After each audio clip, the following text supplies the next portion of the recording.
Great. Yeah. Well, hello, everyone, and welcome to SWEEP's webinar today called Recycling Unique Materials. My name is Natasha Dyer, and I'll be your moderator for today's webinar, introducing you to our speakers and facilitating any Q&A at the end of today's session.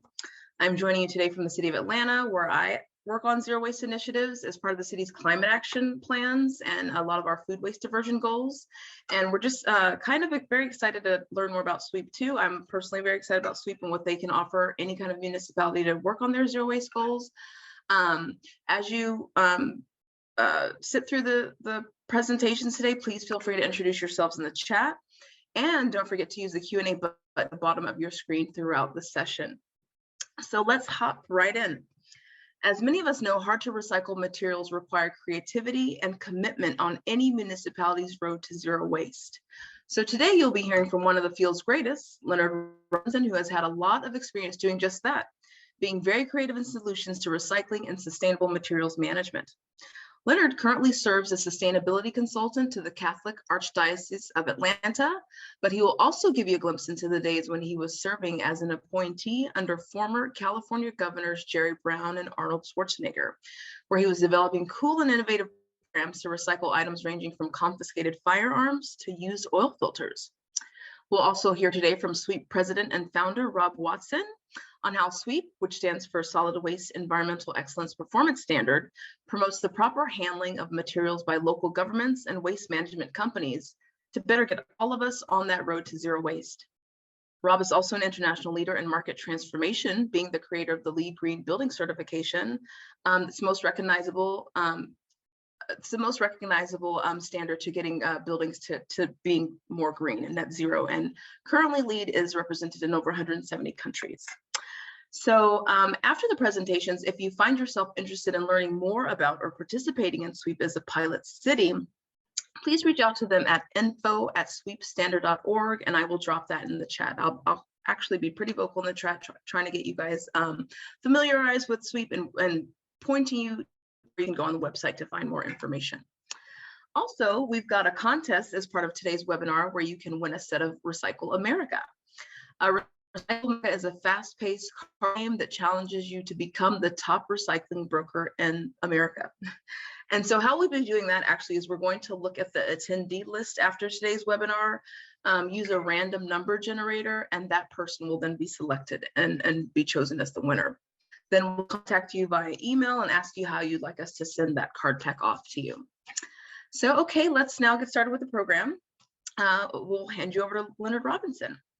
Okay, well, thank you, Natasha. Thank you, Rob. Leonard Robinson here. I serve as the sustainability consultant to the Archdiocese of Atlanta. Also, I serve as chair of SWEEP. And I'm going to talk about, my days when I worked in the steel mill. Steel is one of those materials that it fits perfectly for what we want in a circular economy. Steel is one of the most recyclable materials, in the world. And a couple of things, I use that to solve some problems. Now, if I can get the technology right, I'm going to put up this PowerPoint presentation. And let's see, here we go. Okay, we're good.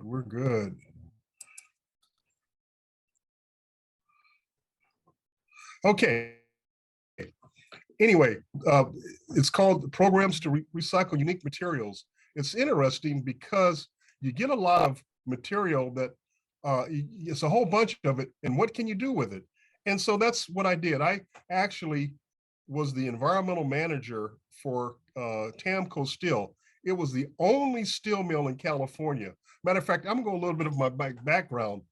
I didn't find my career. My career found me. I started my career in wastewater treatment plants. I graduated to solid waste and hazardous waste landfills, to Superfund sites, I did a radio show. Then I worked for Governor Arnold Schwarzenegger, and I worked for Governor Jerry Brown. And then from there, I went back, did lobbying. I did a radio show, and now I ended up at the Archdiocese. So I've been doing the same thing. I just have had the advantage of doing at different places. And I've had some real cool jobs. I really love where my career has taken me. And again, I didn't find it, it found me. I just happened to be at the right place at the right time. All right, this is Tamco steel. In the process, we take scrap steel and we melt it down in an electric arc furnace.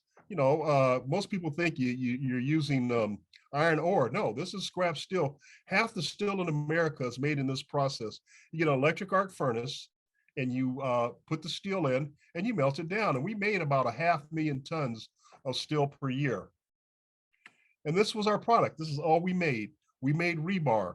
Rebar is a pretty cool product to make, especially in California, the earthquake capital of the world, because we made concrete reinforcing bar. Leonard, the slides are not moving? The slides are not moving? Yes. Oh, okay, let me go back. If you go into presentation mode in the lower right-hand corner and then hit down, you should be able to get that taken care of. You may need to go back in some of the images. Okay, what do you see now? Still see your title slide and see PowerPoint. It doesn't look like you're in presentation mode right now. Oh, okay. Let me get in again. This technology. Well, it's really cool that we've got folks from all over the world participating in this webinar.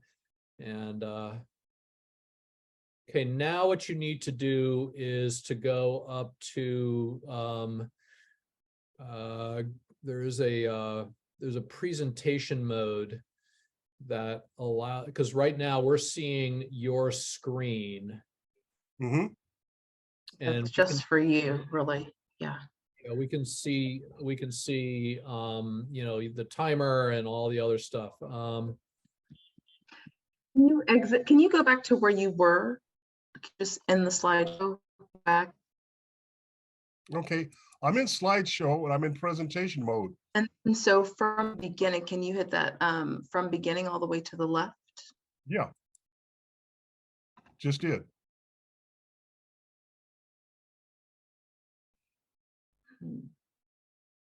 What are you seeing? We see your slide, but you're still in development mode, not in presentation mode. I don't know Windows. I'm a Mac guy, so I can't. So then just hit from current slide, because it should just start. Okay. Maybe And then if it doesn't, Leonard, you'll just have to hit each slide on your left thumbnail. Just hit all the thumbnails once you want to go to the next slide on the left. Okay, I'm gonna try that now. Okay. Okay. Can you see the steel mill? there can be a lag. Right now, no.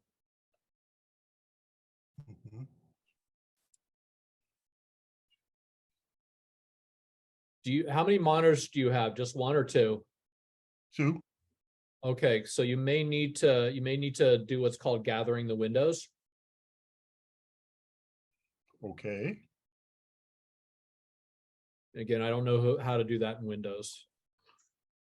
Okay. Are you? This is a conundrum. Do you want me to run it? Do you want to send it to me and do a next slide? Yeah. Okay. I can do that. Do you have it? Let's see.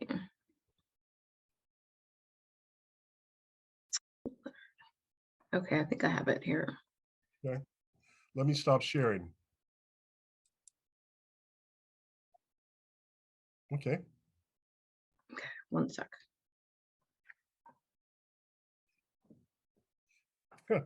Slides were looking good at this end. One sec.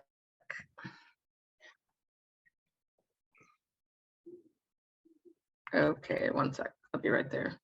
Mhm.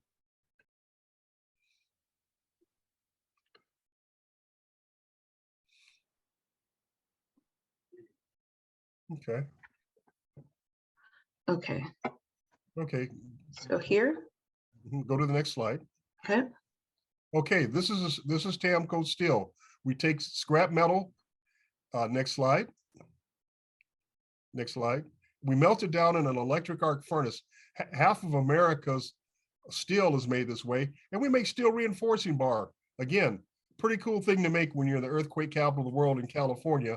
And that's all we made is rebar. So we really didn't have to worry about quality of steel. We just needed steel to be strong. So looking at that, I said, if we can take steel, there's other stuff that's being landfilled that maybe, just maybe, we don't need to landfill. Maybe we can take it at the mill. Next slide.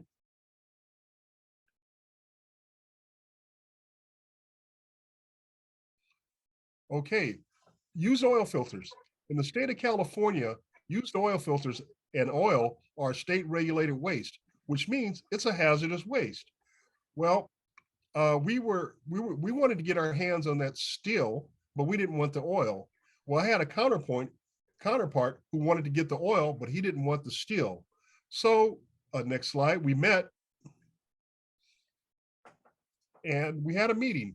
And this really spooked my boss because I had in one room, I had the US EPA, I had Cal Recycle, I had the Department of Toxic Substances Control, had the South Coast Air Quality Management District, the San Bernardino County Department of Environmental Health Services, and of course, you know, we were there at TAMCO. And it was interesting. These were the agencies that handled all our permitting and everything, and they didn't even know each other. It was kind of a meet and greet for them.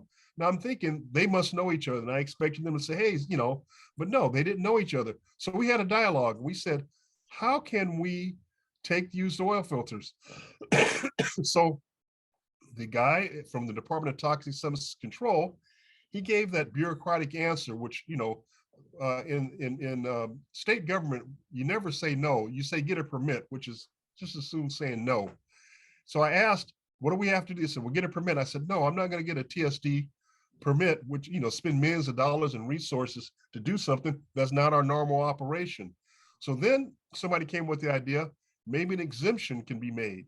So that kind of sparked a lot of ideas like how would the exemption work? How can we make this work?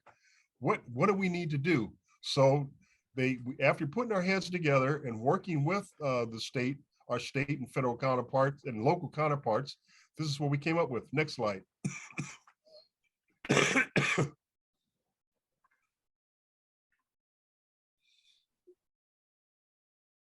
All right, next slide. Yep. Okay. What was developed was the California Health and Safety Code, Chapter 6.5, Division 20, Article 13, and California Code of Regulations, Title 22, Division 4.5, Section 66266.130. That is the management of used oil filters. Basically, what it says is used oil filters can be considered a recyclable material if the filter is crushed and the oil removed, or a good faith effort to remove oil. Well, we didn't want the oil, and the oil recyclers didn't want the steel. So this was a relationship made in heaven. Well, this went pretty good. We were getting up to 1 million to 2 million pounds of used oil filters per month. And this is the farms they were in. Next slide. We would get them crushed and put into cubes like that. Oil is squeezed out, and they're nice and dense, which we like dense material.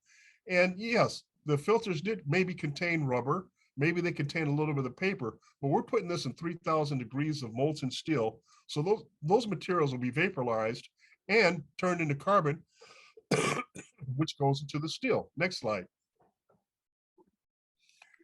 This is another way that we liked our filters shredded.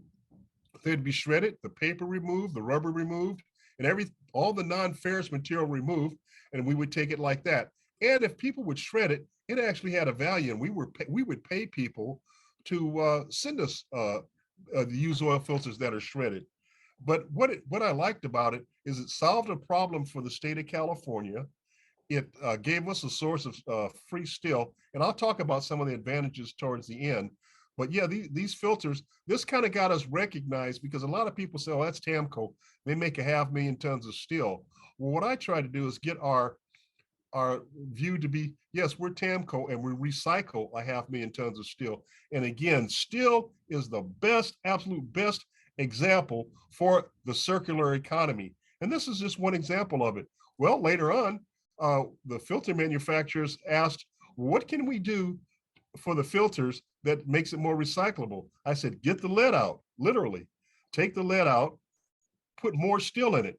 And you know what they did? So now you've got the end user and the manufacturer communicating, which that's what the circular economy is about. That's why I joined SWEEP, because SWEEP talks about the things that I used to do years ago about coming up with categories and, for sustainable materials, and rather than making it a waste, call it a sustainable material. Okay, next slide. Now this is steel belted tire cords. There was a company around the corner from us, and what they do is they were taking tires, they would spray the tires with nitrogen and then hit it, and then the rubber would fall off, and then the steel belted tire cords. Well, they were landfilling the steel belted tire cords at a rate of $100 a ton, and they were making a lot of this stuff. They were making a ton of this stuff. Well, I asked, hey, can we have it? They said, yes, you have. Matter of fact, they said, we would even pay you to take it. We didn't want to get into that because that's just too much paperwork. We said, we'll take the steel.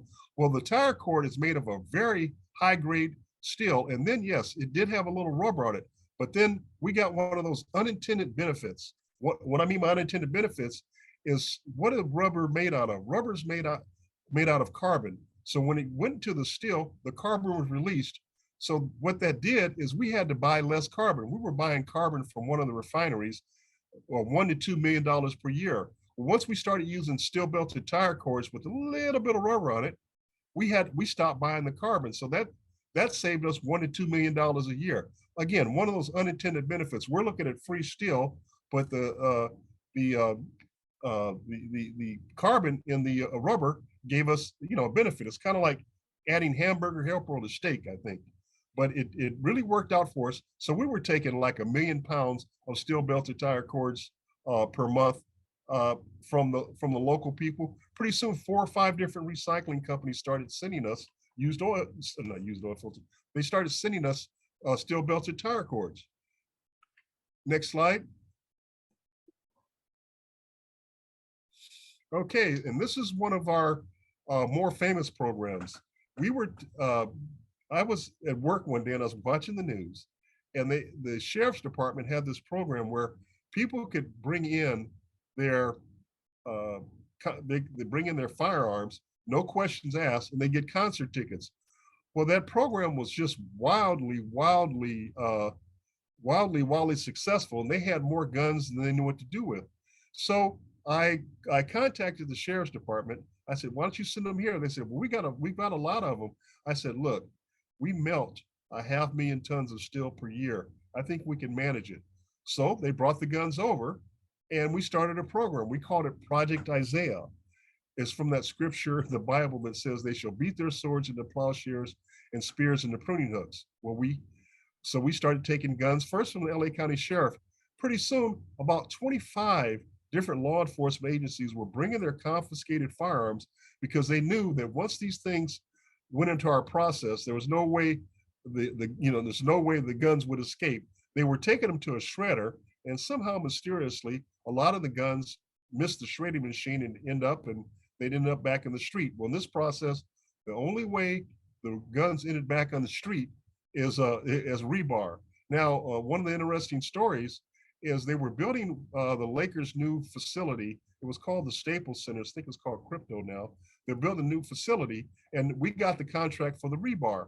Well, I predicted that the Lakers would win championships because of the firepower from the rebar, from the guns, and sure enough, the Lakers won 3 straight championships in a row, and I got free Laker tickets just for saying that. So unintended benefits. Love it, love it, love it. Okay, this program, and I just thought, well, this will be good for 1 or 2 years.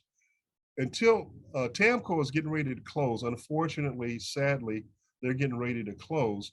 But even after I left, the 20 years after I left TAMCO, they continued with the gun melt program, Project Isaiah. If you Google Project Isaiah or TAMCO gun melt, you'll see pictures like this of all the guns. And again, another source of high grade steel that that we were getting absolutely free. We're taking it free, and the law enforcement agencies were very, very happy that we were taking it, taking it in the door, and that they could guarantee that it was going to be destroyed.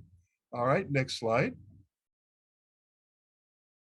All right, well, this is some of the outputs or some of the good stuff that we have from these programs, from the used oil filters, the steel belted tire cords, and the confiscated firearms. It was a source of free and low cost scrap, high grade, I should say. It lowered the energy use by our electric arc furnace to get an effective melt. Once a recipe was developed, see what happened is they were worried about overwhelming us with used oil filters, guns, and tire cords, and we worried we couldn't get enough because we dealt in volume and we needed a whole bunch so we could develop a recipe for it. It eliminated the purchase of carbon, $1 to $2 million per year off the top, from the recycling of the tire cords. It increased the yield because yield comes from what did we pay for scrap and what did we end up with? Well, what we did is when this free scrap that we got, we could put that at the beginning, so it made our yield go up, and our shareholders really love that. And it offered two solutions for the solid waste challenges in California, for used oil filters and for steel belted tire cords. These things were filling up our landfill. And again, they're made of good steel. We just had to get the agencies to work with us. We had to get the industry to work with us. And we were very, very successful. It causes filter manufacturers to lower the amount of lead and increase the amount of steel in the filters. In other words, this program, because we had a successful program and it was being replicated by other steel mills across the country, we were taking the steel, and they just asked us what we needed, and we said, get the lead out, literally get the lead out, because lead, what happens, it goes into our emissions. So they eliminated, they lowered drastically the amount of lead in the used oil filters, and they added more steel to it. Again, there is, kind of like the word pre-cycle. They were making things with the end use in mind. What happens to these filters once they've lived their life as a filter? What do we do with them next? Well, they became feedstock for the steel industry. Again, one of the best examples of circular economy is one of the oldest industries, steel. Also, what it did, it brought TAMCO to the table for environmental policymaker.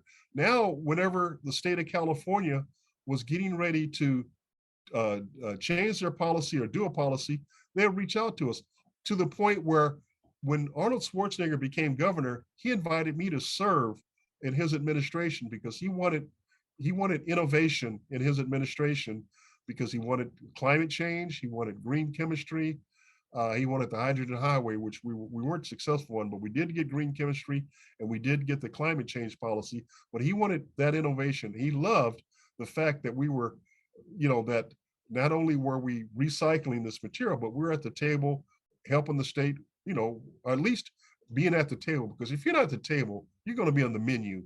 And so when they're making policy, it's always good to have industry there. And then we got a couple of awards. We were Recycler of the Year by the Steel Manufacturers Association and the Filter Manufacturers Filter Manufacturers Council.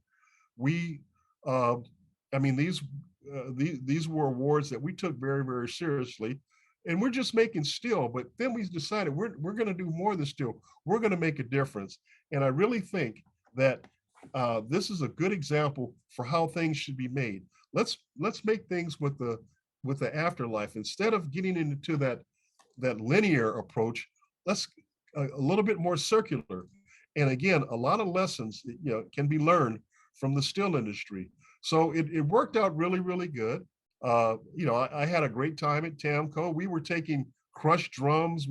Anytime somebody had something made of steel, they would contact us. And I tell you what, the thing that I really wanted, it was a thing that I just couldn't get done, is I wanted to take NiCad batteries, because we needed nickel to make steel. And there's only one place in South America they had a market on the nickel. And so the price of nickel was going up. I was hoping that the state would allow us to take NiCad batteries, but they denied us. So I said, okay, I'll be back, me. And so we came back with the used oil filters. Steel belted tire cords, we didn't have to do any special regulation for that.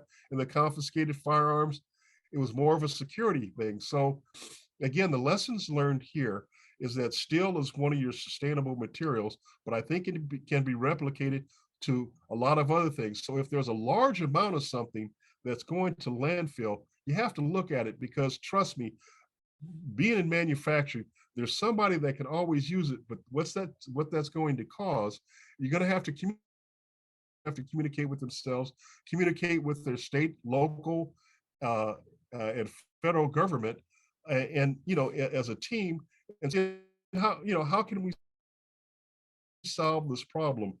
The old adage, I'll close with this, is you can't manage something unless you measure it, and you can't measure something unless you identify it. And that's what we do. That's what we're doing at SWEEP, and that's why I joined SWEEP, because it just brought back so many happy memories. In time, apologize. Thank you for your patience as we had some technical issues. I'm not a techie person, and if you have questions, put it in the chat box, or you can reach out to me, and I'll be glad to answer the best I can. Thank you very much.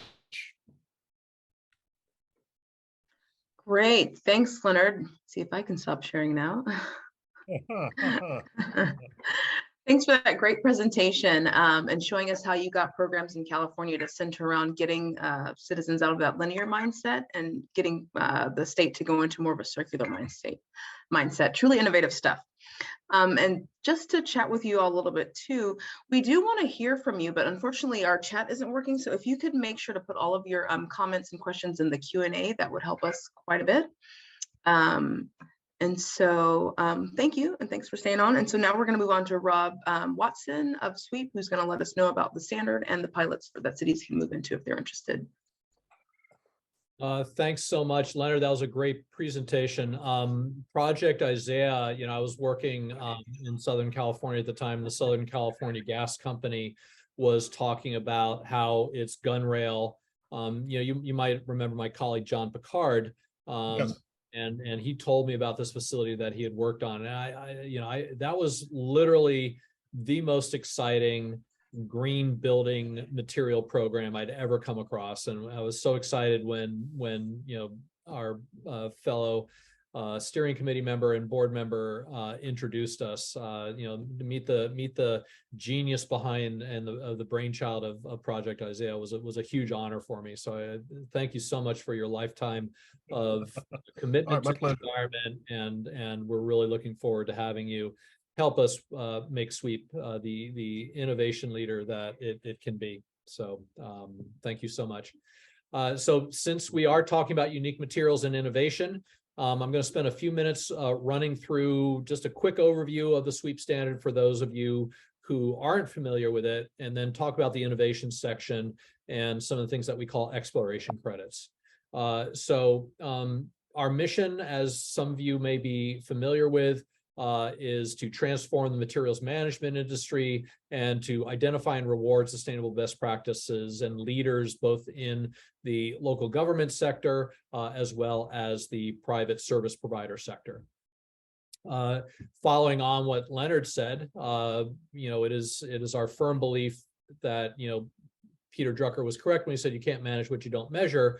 But one of the big challenges that we have in the waste industry is that a lot of the things that we're trying to measure haven't been defined, or at least they haven't been defined consistently. So one of the goals of SWEEP is to create consistent definitions, calculations, measurements, et cetera, so we can really have a sense of what's going on in the industry. And the other thing that SWEEP is really trying to focus on is not just the residential sector, which is, seems to be the focus of about 75% of the activity that we see institutionally, but it's sort of the 75-25 syndrome, where we're spending 75% of our time on 25% of the waste generation. And so we're hoping that by bringing in the non-residential sector and the multifamily sector, we can get a much clearer and holistic picture of the waste industry and create more sustainable and comprehensive policies.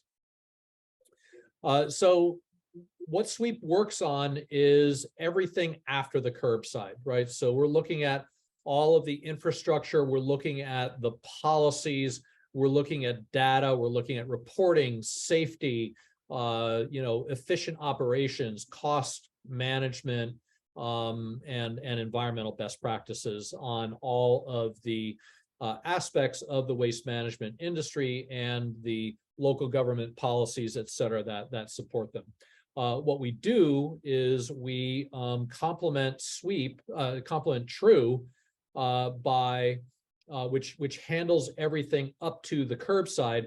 And when we were initially designing the sweep criteria, we made very sure that all of the sort of channels, if you will, of achievement in TRUE had an analog on the infrastructure side. So, we continue to work very closely with the TRUE standard, and, we have a very profitable partnership in creating a holistic approach to both micro and macro pathways to zero waste. Sweep, so I was the founder of the LEAD system, and our focus was the top quartile of the market. We never developed other standards, so you had things like, Living Building Challenge or, other standards that are more sort of mainstream. We're going to create a system of standards that gets everything from the Lighthouse Sweep Zero standard through Sweep Plus, which is our top quartile standard, and then Sweep, which will be a middle market standard that will focus on improvement, not necessarily absolute performance like Sweep Plus does. We welcome a wide variety of folks from the waste management industry to participate in the development and implementation of Sweep. We welcome local governments of all stripes, materials management companies, as well as companies that support these activities through technology, through consulting, analysis, nonprofit policy, brokerage, et cetera. So we really want to be a leadership clearinghouse for sustainable materials management and creating a framework for the 21st century. We have broken Sweep up into 5 principal categories. We look at policy through the Sustainable Materials Management Policy section. We look at data and performance measurement through the Waste Generation Prevention. And we also look at source reduction, public participation, a lot of sort of things that have to do with involving all aspects of folks in the waste generation and management ecosystem.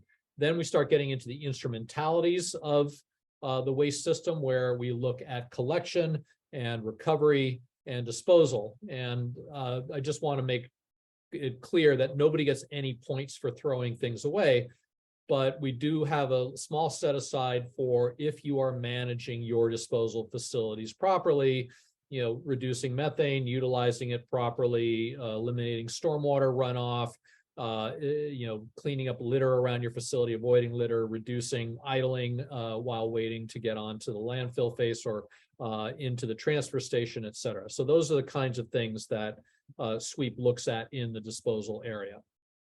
Oops, I went to the back, and that's not what we wanted to do. Okay, so Sweep has points associated with all of these categories.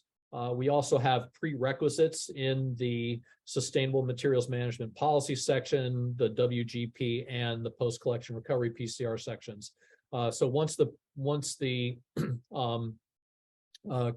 prerequisites are satisfied and you get certain numbers of points, plus whatever extra credit you get through innovation, which I'll talk about a little bit later, then you are eligible for Sweep certification.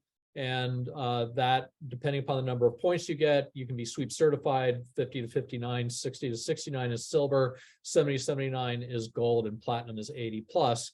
And that's going to be for both Sweep and Sweep Plus. For Sweep Zero, we're going to have a pass-fail set up there. Supporting certification, we have an extensive certification manual. In this, we have the language of the standard. We give some background on, the why do we care about this and what do you have to do. We have linkages with our Sweep Plus certification forms. and also links with our calculators. In the early days of LEAD, everybody created their own calculators, which made more work for the folks certifying and more work for the folks actually verifying. And so what we've done is through the certification forms, which are radio buttons, a little bit of text, and then file uploads, including the calculators. We've created a standardized set of calculators that are designed to ensure that consistent calculations and definitions are used for everything going into SWEEP. And so this is really sort of the step-by-step cookbook on how to certify. All the definitions are in it, and we also, as we are in soon, we're going to have model policies and things that model public awareness programs, those kinds of things, so that municipalities, local governments, and companies can pull those and say, because what does the SWEEP what does the SWEEP creditable policy look like? Well, here's a sample that ticks all the boxes, so you can use this as a model. And that's our goal here. And then the forms, very simple forms, check boxes, maybe a little bit of narrative, and then upload files to support it. We're really trying to minimize the cost that of organizations to certify. So we are a membership organization. So we really would love to have all of you all join us in helping create the future of sustainable materials management.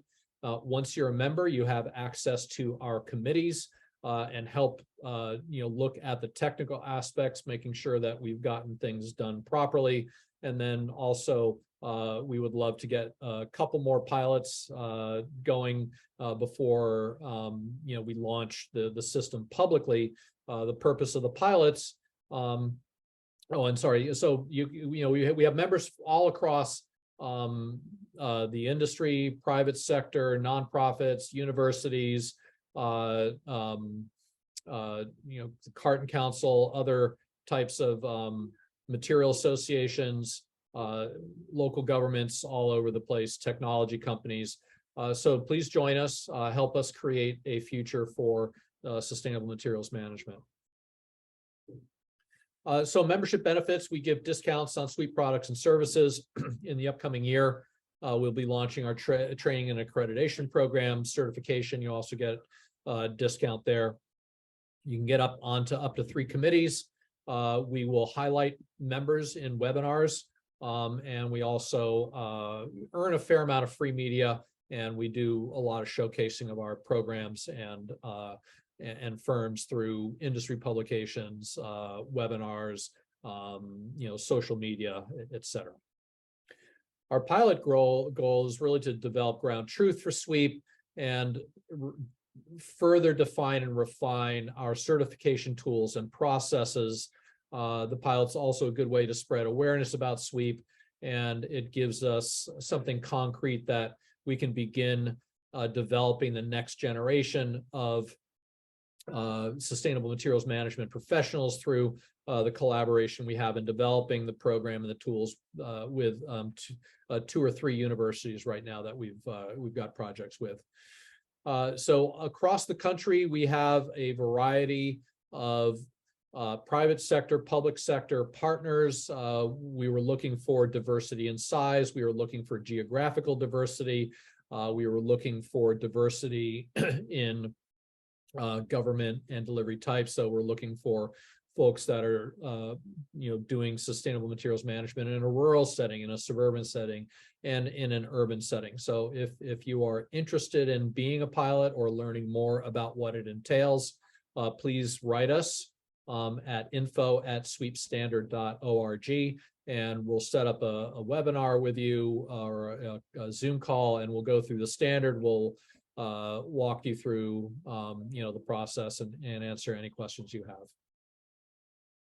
So the pilot is one of the benefits of certification is giving your constituents confidence that your program, and as well as your fellow decision makers, confidence that the programs that you've set up are working properly. Many of the programs in SWEEP have modest investment requirements, but do reduce operational and emissions and other kinds of costs very significantly. We believe that our emphasis on safety and training and employee participation in safety and environmental policies, et cetera, that these are things that we reward, that we believe that this will help recruit and retain staff, which has been a big challenge for folks after COVID. And then, most importantly, you can identify yourself as a leader, both through membership as well as certification. You can help us develop and improve our sustainability performance benchmarking program. And one of the best ways to avoid mandatory regulation is to undertake voluntary programs that exceed where the regulatory might go, things that are voluntary, things that are a little bit more flexible, things that are a little bit more performance oriented. So rather than, reacting to the wave, you can sort of shape and be the wave of the future, because sustainable materials management is going to be the future of the industry, and SWEEP is working to define that. Our pilots are very happy. One of our industry pilots said joining the SWEEP Plus pilot program was an excellent opportunity for us to measure our current operational practices against a robust set of well-informed objective criteria. And one of our local government participants noted that they are discovering that the SWEEP Plus standards framework offers a clear, methodical, strategic pathway to focus and prioritize our clean material initiatives. So if this sounds attractive to you, please join us. We'd love to have you on board. And now I'm going to talk about innovation in SWEEP. And we get 10 bonus points that are optional and extra credit, so they're not in the denominator. Those tend to be things that are emerging, and they might be expensive. They might not be proven at scale. That would sort of be something that you implement, with comfort, right? We don't want SWEEP certification to be based on really expensive gold-plated programs, but we also want to encourage and allow innovation and reward it when it comes through. The other thing we give innovation or bonus points for is exemplary performance. So say that, tier 1 requires a diversion rate of 37%, and tier 2 requires a diversion rate of 42%. If you get 47% diversion, then you'll get an innovation credit, right? So basically, if you have credits that have tiers performance, if you go like one notch above, then you'll automatically get a point for that up to the 10 that are available. And then we have things called exploration credits. So basically an innovation credit is something that you put in, you sort of talk about what you're intending to, what's the problem that you're intending to solve, what is your generic criteria. It's made to reduce oil filter contamination and leaching into groundwater in landfills. And so we're going to do an innovative oil filter recycling program, right? So you define what the criteria are, divert X tons or, X percent or something from, your local waste stream, and, you get a credit. And so we'll say, yeah, this is important. It's addressing something that we need to, so therefore you get credit.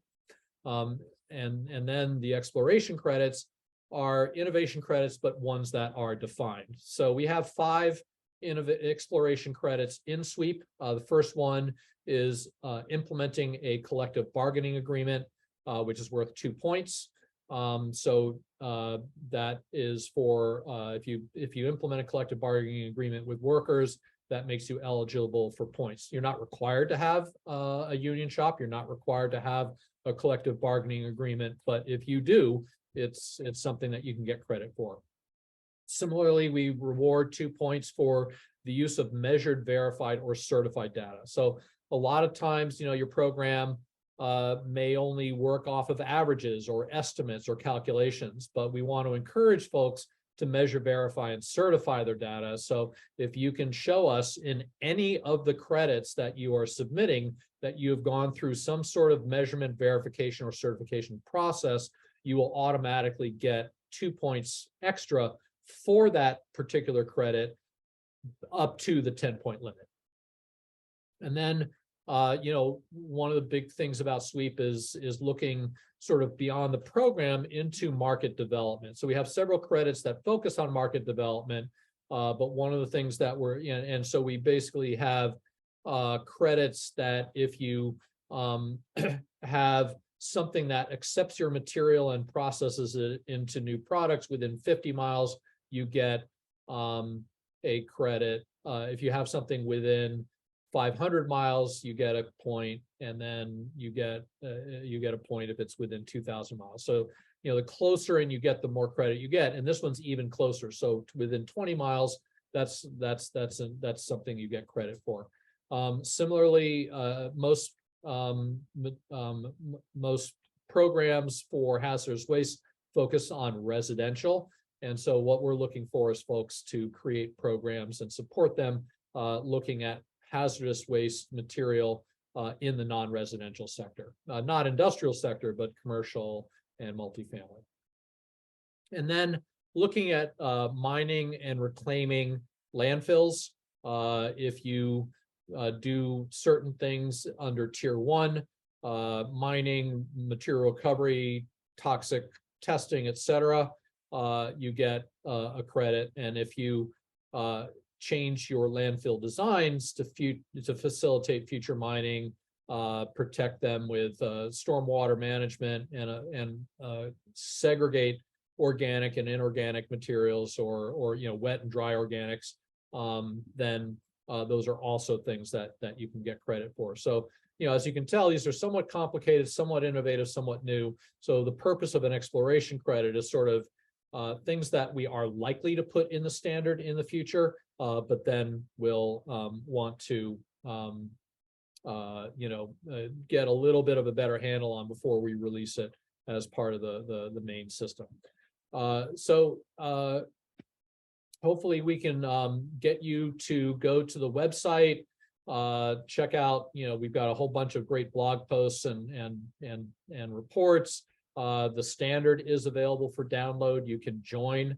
Then we can get you involved. And what we do is we would set up a meeting and figure out what committees you want to be on, what kind of other kinds of participation you want to do. And then we'll be on the merry road to a sustainable management future. So here are the main points of contact via email and the web. And we would really love to have you join us and change the world. Very happy to take questions for Leonard and me. And thank you for sharing your Thursday afternoon with us.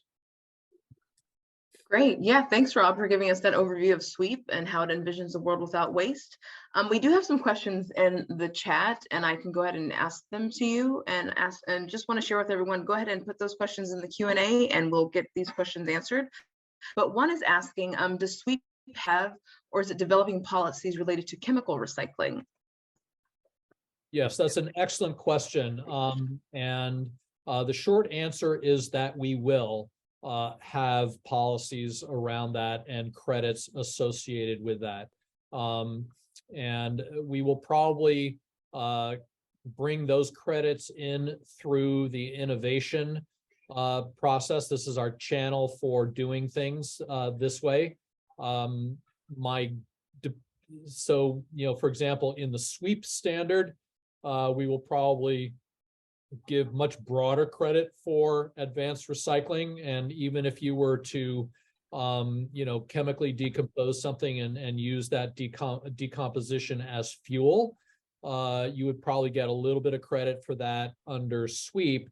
It's unlikely you would get that for credit under SWEEP Plus, but if you took the syngas from the thermal conversion process or whatever advanced recycling process and turned it into a new plastic, and you could show, or a feedstock that was non-energy, not sort of plus one and done, then yes, we would probably count that under SWEEP, and what we will use the innovation and exploration credit process to define and refine those points down the road, and then integrate them to the standard once we have, some consensus. Excellent. And we have another question here. I'm asking, even though I do not reside in the States, is it possible to be a member of SWEEP? We welcome people from all over to become members of SWEEP. Generally, the membership is for organizations, but if you're an independent consultant or a student or something like that, you could sign up as an individual. We do have individual memberships, but they are for folks who are not part of a larger organization.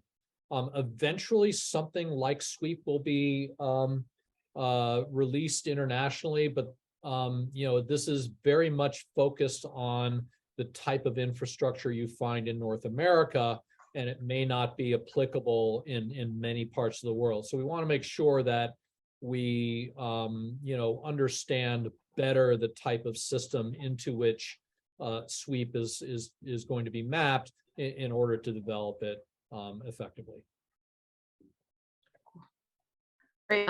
What is the cost of memberships? Is that something we want to send them to the website for? I mean, or kind of the specifics are on the specifics are on the website, but generally, if you're a local government or a local government entity, it would be based on the population of the jurisdiction that you're in. So we basically have three buckets.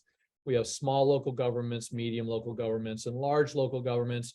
Large pay 1,000, medium pays 500, small pays 250. And then on the private sector side, we have similarly much finer gradations because it's based on your revenues. But we have small businesses, medium businesses, and large businesses. And again, it's based on revenues. But the top membership fee for the biggest companies, $1 billion plus companies, is $5,000. Much less expensive than other organizations similarly positioned, and our certification fees we're trying to keep low as well, so that we don't inhibit participation due to issues. Excellent. All things to remember.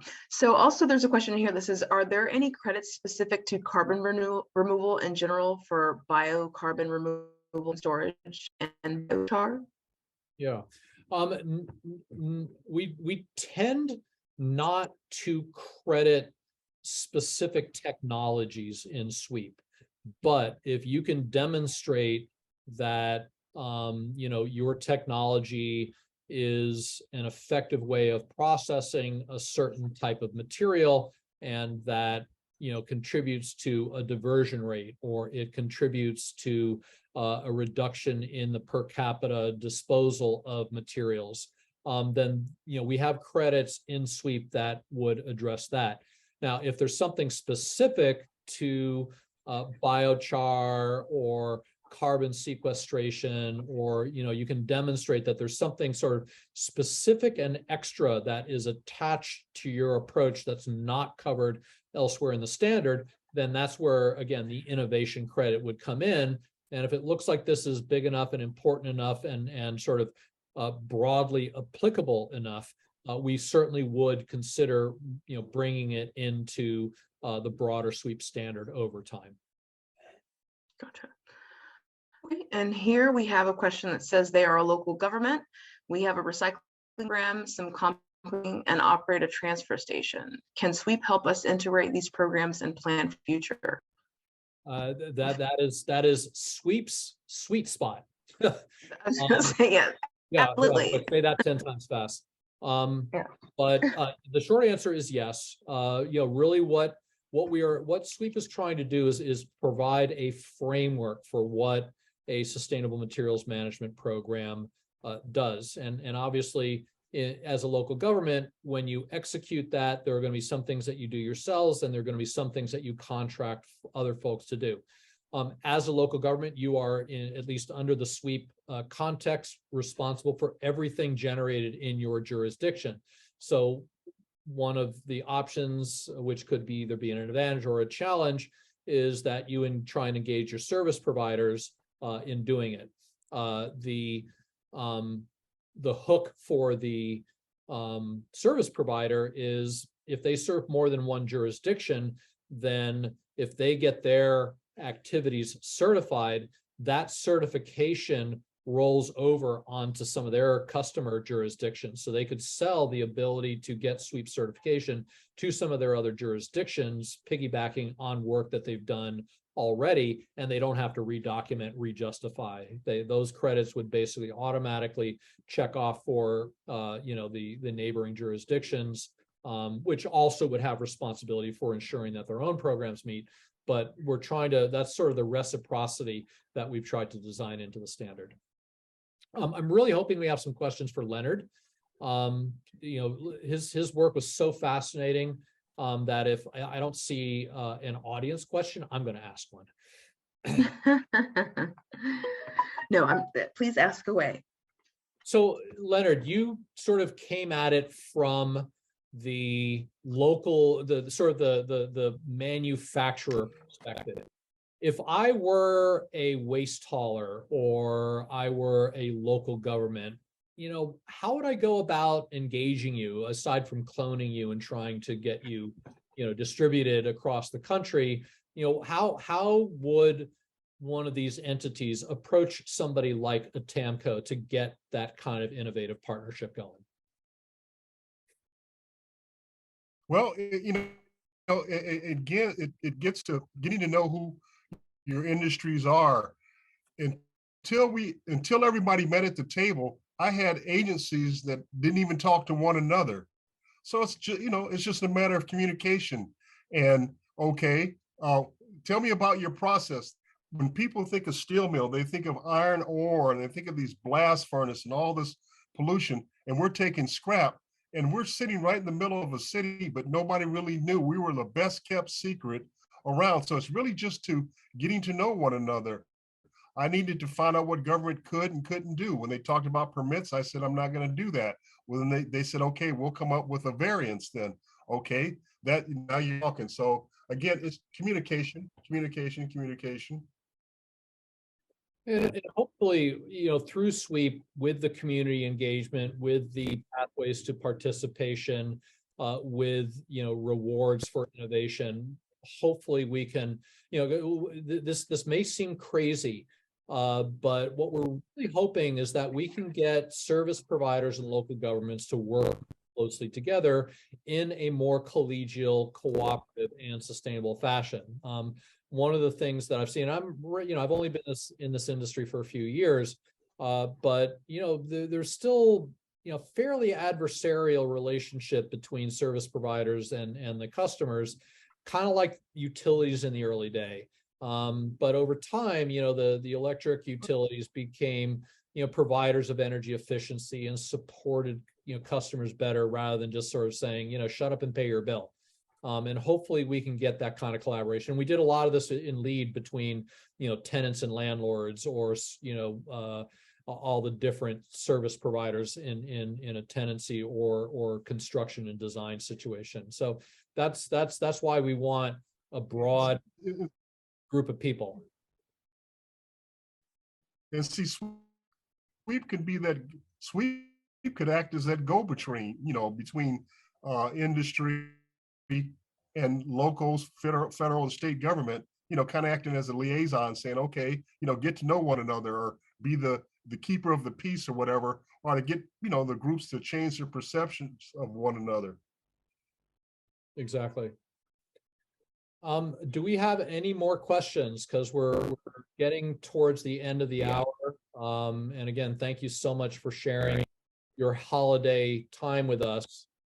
I don't see any more questions in the chat. If you guys, oh yeah, looks like we're at. If you do come up with something burning in the end, or after we've left you, please don't hesitate to reach out again at info@sweepstandard.org, and make sure to go over to the website sweepstandard.org to check out anything you about joining, more about the SWEEP, more about the credits. Please join us, see what you might do with SWEEP, and let us help you get to your zero waste goals. And we will post the webinar video on our YouTube channel, and we will make copies of the presentations available to participants. And one lucky participant will get a Recycle America game, which is actually quite fun to quite fun to play. That's right.